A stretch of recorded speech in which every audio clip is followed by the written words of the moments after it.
Hello everyone, আজকে আমরা রান্না করব একটি ইউনিক স্টাইলে ভেজিটেবল পাস্তা রেসিপি। প্রথমে মাংসটাকে ম্যারিনেট করে নেব।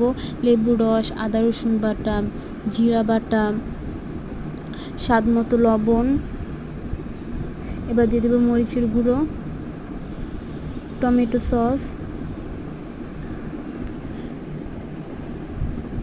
Last but not the least soya sauce দিয়ে খুব ভালোভাবে মিক্স করে 10 মিনিটের মতো আমরা ম্যারিনেট করে রেখে দেব। এরই মাঝে আমরা কেটে নেব সবজি ও ময় মশলা জোগাড় করে নেব।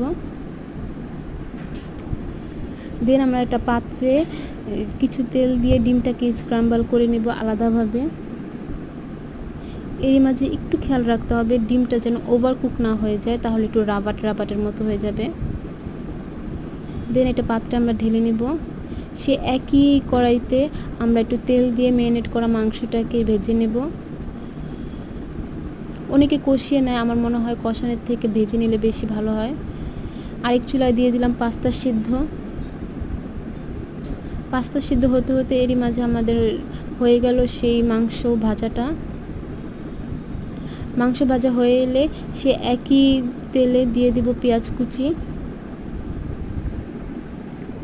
পেঁয়াজটা একটু ভাজা হয়ে এলে মাংসের যে অবশিষ্ট মশলাটা ছিল ম্যারিনেট করা, সেই মশলাটা দিয়ে দেব।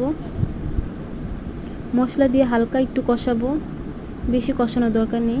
হালকা কষিয়ে এলেই দিয়ে দেব টমেটো ও কাঁচামরিচ ও স্বাদ মতো লবণ দিয়ে খুব ভালোভাবে কষিয়ে নেব। এবার দিয়ে দেব টমেটো সস ও সয়া সস। তারপর দিয়ে দিলাম সবজিগুলো। এরই মাঝে আমাদের পাস্তাটাও সিদ্ধ হয়ে এসছে। তারপর মুরগির গোশটা দিয়ে পাস্তাটাও দিয়ে দেব। দেন উপর দিয়ে মশলাগুলো দিয়ে দেব একে একে।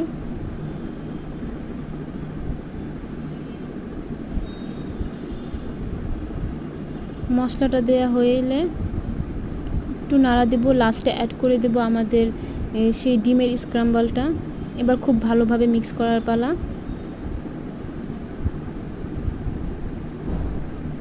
মিক্স করা হয়ে দেখো কালারটা কেমন আসছে। ভালো লাগলে অবশ্যই লাইক, শেয়ার এবং সাবস্ক্রাইব করে দিবেন আমার চ্যানেলটাকে।